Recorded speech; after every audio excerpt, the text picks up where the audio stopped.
અહેમદાબાદ મિત્ર ન્યૂઝમાં આપનું સ્વાગત છે। મોરબી તાલુકાના ગ્રામ્ય વિસ્તારમાં બનેલી એક ગંભીર અને ચોંકાવનારી ઘટનામાં ઘેટા ચોરીના ઈરાદે આવેલ 5 શખ્સોએ 2 મહિલાઓ પર દુષ્કર્મ આચરતા સમગ્ર પંથકમાં ભારે આક્રોશ અને ચકચાર ફેલાઈ છે। ઘટનાની જાણ થતાં જ મોરબી પોલીસે ઝડપી કાર્યવાહી હાથ ધરી 4 આરોપીઓને ગણતરીના કલાકોમાં ઝડપી પાડ્યા, જ્યારે એક મુખ્ય આરોપી હજુ પણ ફરાર છે। પ્રાથમિક વિગતો અનુસાર આરોપીઓ ચોરી અને લૂંટના ઈરાદે વિસ્તારમાં પહોંચ્યા હતા। આ દરમિયાન તેમણે મહિલાઓને નિશાન બનાવી માનવતાને શરમાવે તેવું કૃત્ય આચર્યું હોવાનું પોલીસ તપાસમાં સામે આવ્યું છે।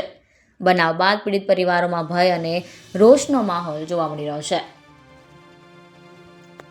ઘટનાની ગંભીરતાને ધ્યાને લઈ મોરબી પોલીસે અલગ અલગ ટીમો બનાવી આરોપીની શોધખોળ શરૂ કરી। ઝડપી કામગીરીના પરિણામે 4 આરોપીઓને કાયદાના સકંજામાં લેવામાં આવ્યા।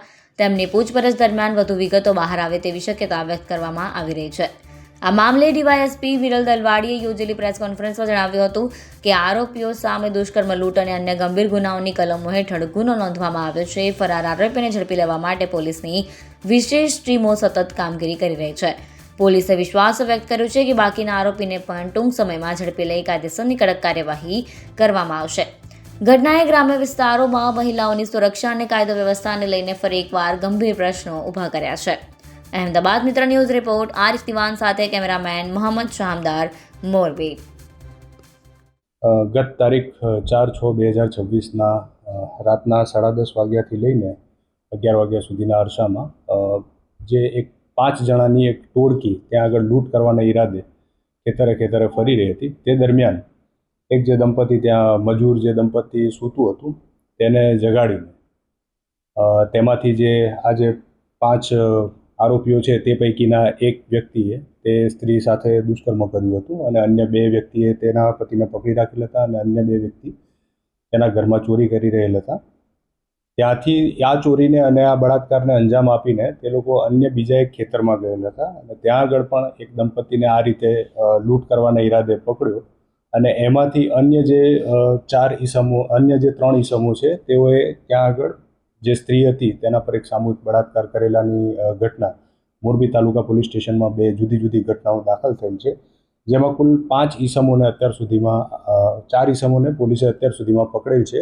કુલ 5 આરોપી છે। એક આરોપી જે દિનેશ મધુભાઈ જખાણિયા કરીને છે દેવી પૂજક, તે અત્યારે એબ્સ્કોન્ડિંગ છે, નાસ્તા ફરતા છે। અન્ય જે 4 આરોપીને પકડ્યા છે તેમાંથી એક નવગણ કાળુભાઈ વાઘેલા, 2 દિલીપ ઉર્ફે દીપો કેશાભાઈ વાજેલિયા, 3 મુન્નાભાઈ ગંગારામભાઈ વાજેલિયા અને ચોથો એક કાયદાના સંઘર્ષમાં આવેલ કિશોર કે જેની ઉંમર આશરે 16 વર્ષ છે। આ 4 જણને પોલીસે અટક તથા જે જુવેનાઇલ છે તેને ડિટેન કરીને કરેક્શન ફેસિલિટીમાં મોકલી આપેલ છે।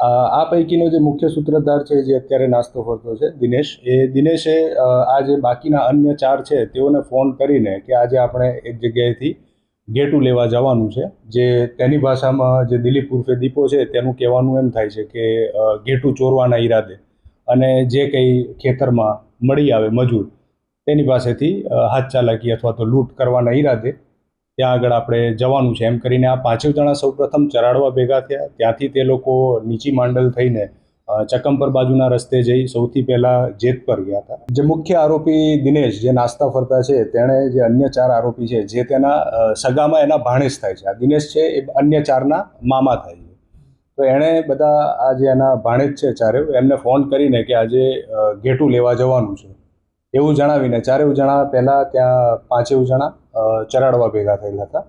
ત્યારબાદ ત્યાંથી એ નીચી માંડલ થઈ જે ચકમપરવાળો રસ્તો છે સામેની સાઈડ, તો એ બાજુના રસ્તે થઈને જેતપર જે આ પહેલી ઘટનાને અંજામ આપ્યો એ જેતપર નજીકને વાડી વિસ્તારમાંથી છે અને એના પછીની જે ઘટનાને અંજામ આપ્યો છે તે ચકમપુરનો વાડી વિસ્તાર છે। આ 2 જગ્યાએ થયેલ છે। એટલે મૂળ તેઓનો હેતુ ચોરી અને લૂંટ કરવાનો હતો અને જે આ દિનેશ છે એ અગાઉ ધાંગધ્રા પણ સામૂહિક બળાત્કાર એટલે કે ગેંગરેપની એક જે FIR છે તેનો આરોપી રહી ચૂક્યો છે। એટલે આ સેમ પ્રકારની એમો જે પરપ્રાંતીય મજૂર જે વાડી વિસ્તારમાં રહેતા હોય તેમની પાસેથી ચોરી કે લૂંટ કરવી, બરાબર છે, એ પ્રકારની એમો એ એણે અગાઉ પણ અપનાવી ચૂકેલ હોય એવો અમારા ધ્યાનમાં આવેલ છે। 4ના જે મોબાઈલ છે એ કબજે કરવામાં આવેલા છે અને જે 2 બાઇક જે વપરાયા હતા ગુનાના કામે તે બંને બાઇકને કબજે કરવામાં આવી। લૂંટ નથી. આ જે કેસમાં છે એમાં કોઈ લૂંટ નથી આવેલી. અહેમદાબાદ મિત્ર ન્યૂઝની યુટ્યુબ ચેનલને સબસ્ક્રાઇબ કરો અને બેલ આઇકોન જરૂરથી દબાવો, જેથી દરેક મહત્ત્વના વિડીયોની નોટિફિકેશન તમને મળતી રહે.